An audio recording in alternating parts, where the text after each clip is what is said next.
The Tao of Self-Confidence, episode 576. Welcome to the Tao of Self-Confidence, where I share stories of amazing women who have discovered their inner journey to self-confidence. Visit our website at thetaoofselfconfidence.com. Your inner journey to self-confidence awaits.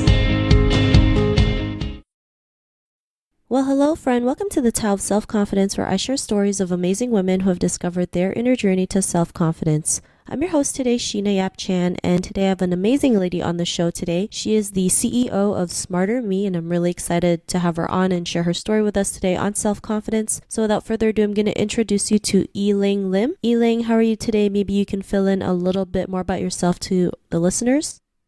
Sure. Thanks so much, Sheena, for having me on this podcast. I'm really excited about this. So just to share a little bit more, I'm an educator and an entrepreneur. I currently run Smarter Me, which is an online school that really prepares tweens and teens with the skill set, the mindset, and the heart set for the future. Before going on this journey, I was an investment banker for almost 10 years.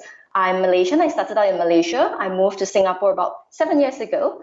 And 2 years ago, I decided to, leave banking, pursue my purpose of really inspiring kids and inspiring women. And, that led me to leave banking to start Smarter Me. Awesome. Well, thanks for sharing that. And I think that's great what you're doing. Most people would be scared to leave what they did, especially, for 10 years, right? But you just decided to go out there and start something that you love, which is great. So congrats to that. And Ee Ling, what's your cultural background? So I'm Malaysian Chinese. I grew up in Malaysia. I did do a little bit of my undergrad studies in Australia. I started my career in Malaysia and then I moved to Singapore 7 years ago. Thanks for sharing that. What would be your favorite self-confidence quote?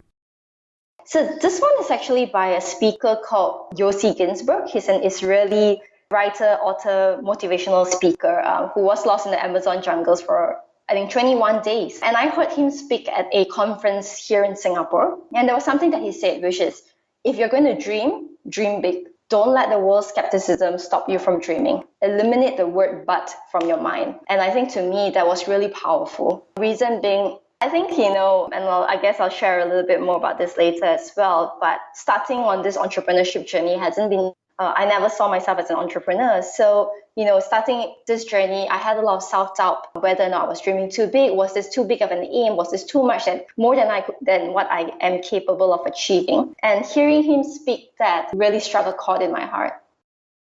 Thanks for sharing that. That's a great quote that you mentioned. It's the first time I've heard of it, and I don't think I can imagine myself being stuck in the Amazon for 21 days. I think that's great. He was able to come out of it and share his story to the world. And in your own words, how do you define self-confidence?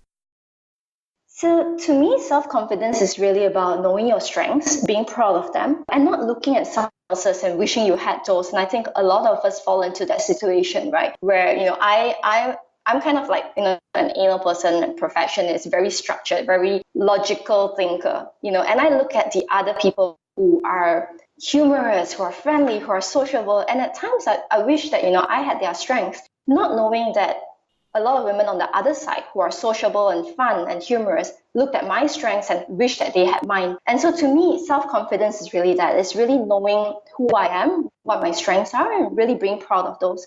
But yet at the same time, being brave enough to be vulnerable and to be open about my weaknesses instead of hiding them and hoping that, no one would find out of fear that, I'm being judged. And so really self-confidence to me is not how one looks on the outside, but it's believing in myself deep down inside, knowing that I'm enough. Thanks for sharing that. That's a great definition that you mentioned. And Ee Ling, what was your life like before your discovery of self-confidence? So, I can think back to so many incidents, right? And starting from my schooling days, I was always the class monitor. I was always viewed as a leader. But I used to always feel really self-conscious. I was worried that I was being too bossy, too controlling, too demanding. And because of that, I actually suffered in school, feeling that, I wasn't liked. I wouldn't show this on the outside, but deep inside and back at home, I would always feel so worried that, other people didn't like me. In my banking days, I had a pretty good career, and I always attributed my success to luck. I will always tell people that I feel lucky, I feel very blessed for the opportunities that had been given. And I didn't really dare take credit for those, due to my hard work, whatever it is. I will always just attribute it to luck. And I think to a certain extent that is true. I mean, I am blessed, I was blessed, I am lucky, but that isn't the whole story, right? And then after I quit to start up Smarter Me, I met another wave of insecurities. Like I kind of mentioned earlier on, I never planned on being an entrepreneur. Some people growing up, they always knew that one day they would actually be an entrepreneur, start their own business. But for me, since young, I've always, thought of myself as the book smart and not the street smart. And so even after leaving banking to start up Smarter Me, I wasn't comfortable calling myself an entrepreneur. I would always just call myself, CEO of Smarter Me. I would never name myself an entrepreneur. I think deep down inside, I felt like a fraud, like an imposter. And that was actually really bad because as I'm running Smarter Me, I was so afraid of being exposed as an imposter that to a certain extent, I wasn't totally open to discussions because I had this mindset that as a CEO, as a leader, I had to have the answers already. So it could never be an open discussion whereby I was vulnerable in front of my team. Thanks for sharing that. And I think, something, especially as Asian women, we can relate to, and we've gone through it, right? Especially the imposter syndrome, feeling we're never good enough. And, especially starting out on your own entrepreneurial journey, it's never easy, right? You never know what's going to happen. There's no stability. We never know if we're going to make it or break it. But I mean, that's all part of the journey. And when we get to that end goal, it makes it all worthwhile. But what was that aha moment when you realized, you were meant to, do and be more, especially leaving the banking industry to start your own business? What was that aha moment? I actually have, I would say, two aha moments or aha processes. First aha moment was really when in banking, someone alluded to my success in banking being because number one, I was close to my boss, and number two, I was really one of the rare women in finance, right? And there were a lot of talk about whether or not people need to deliberately promote women in finance. And at that point, it hit me really hard. I realized that no matter how hard I actually work to get to where I am, there will always be naysayers, right? And I can't be expecting people to believe in me due to the hard work that I've put in. And if I can't rely on other people doing that, I need to be the one believing in myself. And the second moment is really my little girl. So she's 9. She's smart. She's brilliant. I mean, she's just so funny and brilliant. But she lacks a lot of self-confidence. And she's totally different when she's with family and when she's with others. And that whole realization really spurred me on two parts. One is that I felt that, as a mom, if I wasn't even confident of myself, of all that I've achieved, how can I help my little girl actually believe more in herself, right? And secondly, throughout my journey of really trying to help her, so I got her, books on confidence. I really read books with her. I help her through it. And I think through that process itself, as I read more and more, I look at more and more podcasts, more and more workshops, I actually understood myself better in that process. And through the process of understanding myself and my strengths, I actually built my own confidence through that process. So while I was there, doing a lot of research, trying to help my little girl in building her own confidence, I was actually helping myself as well. Thanks for sharing that. And I think that's a great story, right? I mean, when there's someone out there who we want to, when there's something that's bigger than us, we go out there and get that confidence, right? Because we know it's not always just about us. There's other people out there, or just having that bigger purpose, right? Whether it's to start your own company or even just to, help your daughter have more confidence. It makes a huge difference in building our own confidence along the way. And because of that, what's your life been like now? So I would say that, right now I'm able to bounce back better from challenges. There's a second quote, a second reminder that I saw somewhere, I can't remember where, but which I really love, and it really says, keep moving forward. Avoid the roller coaster ride of highs and lows, celebrate my wins, remain humble, move on to the next challenge. Likewise, reflect on my failures, adjust and move forward without wondering what might have been. And that has kept me motivated throughout this whole journey. Whenever there are highs, there are lows, there are failures. I mean, there was one point where we actually pivoted the business of Smarter Me. And during that process, despite what people say about as a startup, you have to be agile, you have to change with times, a part of me really felt that I had failed, right? But knowing what I know and being more confident, I actually allowed myself a little bit of time to reflect on that failure, to write down all my feelings, understand the core of my emotions, and then allow myself to reflect on that, bounce back, and then move on. And that's something that I constantly remind myself of. So it's not always the case that I'm confident, right? I'm still on the learning journey myself. I'm not 100% confident all the time. And a lot of times I actually have to self-motivate. I have to hype myself up.